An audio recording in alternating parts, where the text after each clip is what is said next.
Profesor Najib Burhani tegaskan kitab suci Ahmadiyah adalah Al-Quran. Hal ini mengacu pada hasil penelitiannya tentang Ahmadiyah selama hampir 17 tahun lamanya. Hal itu diungkapkan dalam sambutan Jalsah Salanah United Kingdom 2023 di hadapan puluhan ribu anggota Ahmadiyah dari seluruh dunia pada Minggu 30 Juli 2023. Hal ini menangkal tuduhan yang telah beredar bahwa kitab suci Ahmadiyah adalah tazkirah, sebuah tuduhan yang telah ditolak oleh komunitas Ahmadiyah.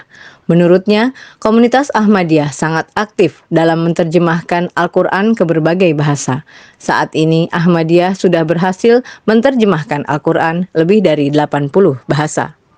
The Ahmadiyah has been accused of following a different holy book to other Muslims, namely the Tazkirah, an accusation that has been rejected by the Ahmadis. In fact, the Ahmadiyya community has been very active in the field of the Quran translation and can be seen as pioneering in their endeavors to translate the Quran into a variety of languages. Diketahui penelitiannya yang berjudul On the Ahmadiyah Translation of the Quran secara gamblang menjelaskan Al-Quran Ahmadiyah telah diakui dan digunakan sebagai referensi oleh Kementerian Agama pada awal abad 20. Terjemahan Al-Quran Ahmadiyah telah dianggap sangat berharga dan berfungsi sebagai sumber pengetahuan penting tentang Islam bagi banyak Muslim Indonesia. In the first half of the 20th century, the Ahmadiyya translation of the Quran were held in high regard and function as an important source of knowledge about Islam for many Indonesian Muslims. 17 tahun meneliti, Profesor Ahmad Najib Burhani ungkap 3 alasan orang bergabung dengan Ahmadiyah. Salah satunya, etika dan moral menjadi kunci utama. Hal itu diungkapkannya dalam pidato sambutan Jalsah Salanah United Kingdom 2023 di hadapan khalifah dan puluhan ribu komunitas Ahmadiyah internasional pada Minggu 30 Juli 2023. Profesor Najib menegaskan bahwa bergabungnya orang ke dalam Ahmadiyah tidak hanya dipengaruhi oleh strategi, tetapi juga oleh faktor-faktor lain yang menginspirasi. Hal itu diperkuat oleh hasil penelitiannya yang tertuang dalam artikel berjudul The Conversion to Ahmadiyah. The second article provides an analysis that people join the Ahmadiyah not exclusively as a result of its distinctive strategies in propagating its beliefs, but more often because of 3 other factors. The first, the close-knit and strong bond of members of Ahmadiyah, such as in helping each other in economic development. Second, the spiritual and mystical beliefs of Ahmadiyah, such as in their messianic beliefs and belief in the involvement of God in helping Ahmadis in mundane affairs. Third, the ethic of morality and morality of Ahmadiyah followers, as reflected in the conduct of its sober and passionate missionaries, particularly when they were humiliated by their opponents. Selanjutnya, pria yang merupakan peneliti tersebut menyatakan rasa terima kasih atas undangan yang diberikan kepadanya. Menurutnya, orang-orang Ahmadiyah adalah individu yang luar biasa dan penuh khidmat, berdedikasi dalam mengasihi Allah dan sesama manusia. I'm honored and grateful for the invitation to come here, and I would like to express my gratitude and appreciation to Ahmadiyah for all their generosity and kindness. I strongly believe that the Ahmadiyah are wonderful person, full of friendship and always dedicated their life to love God and human beings, following the motto, love for all, hatred for none. Nara Takbir! Islam Ahmadiyah! Jalsah Salanah UK! Nara Takbir!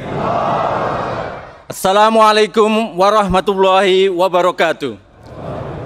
I attended Jalsah Salanah virtually for the first time in this country, in UK. It was in 2006 when I took my master's degree at the University of Manchester. After that, I moved to California to pursue my PhD.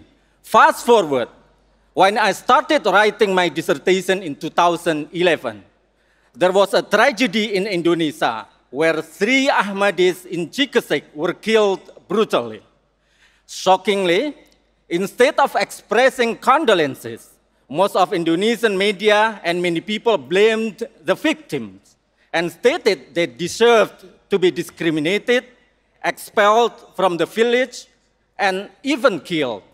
This tragedy and the responses in society became the point where I believed that I need to study Ahmadiyya accurately.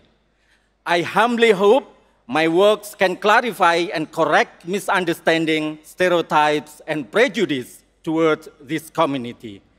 I completed my study in 2013 with dissertation entitled When Muslims Are Not Muslims, the Ahmadiyya Community and the Discourse on Heresy in Indonesia. Since my graduation, I have published a number of articles, chapters, and books on the Ahmadiyya. I want to share here just 2 of my studies on the Ahmadiyya translation of the Quran and then the conversion to Ahmadiyya. My first article, the Ahmadiyya has been accused of following a different holy book to other Muslims, namely the Tazkirah, an accusation that has been rejected by the Ahmadis. In fact, the Ahmadiyya community has been very active in the field of the Quran translation and can be seen as pioneering in their endeavors to translate the Quran into a variety of languages. In the first half of the 20th century, the Ahmadiyya translation of the Quran were held in high regard and functioned as an important source of knowledge about Islam for many Indonesian Muslims.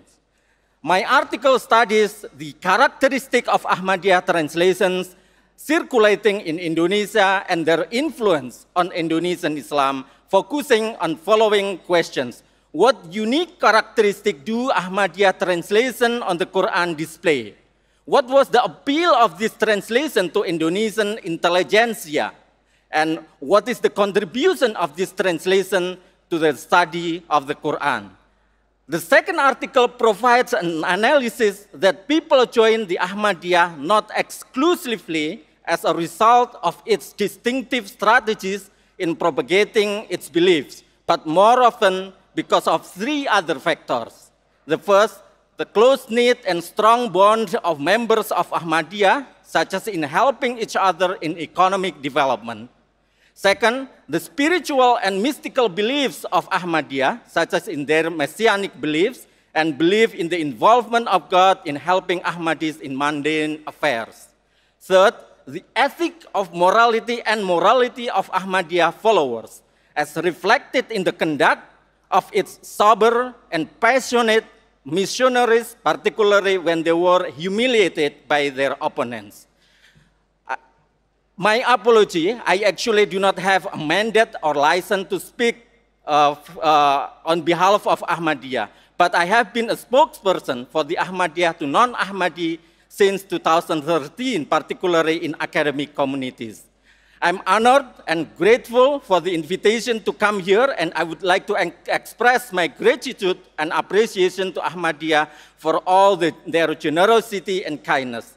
I strongly believe that the Ahmadiyya are wonderful persons, full of friendship and always dedicated their life to love God and human beings, following the motto, love for all, hatred for none. I would like to close my message by telling you a short story about my friend, an Ahmadi and a brilliant scholar. Her name is Intan Suci Nurhati. Her mother is here at this jalsa. Intan is the director of the Research Center for Deep Sea. She is a very rare scholar who has a lot of academic achievements and awards. Last year, she received a huge amount of money from National Geographic for her research on Sri Kandi Bahari, female marine person. No one at BRIN, National Research and Innovation Agency, knows that she is an Ahmadi, except me. I think she would be another Abdus Salam from Ahmadiyya and from Indonesia. I wish Ahmadiyah could produce more Abdus Salam and more Intan our diamond in the future. Assalamualaikum warahmatullahi wabarakatuh. Takbir! Islam Ahmadiyah! Jamaat Indonesia!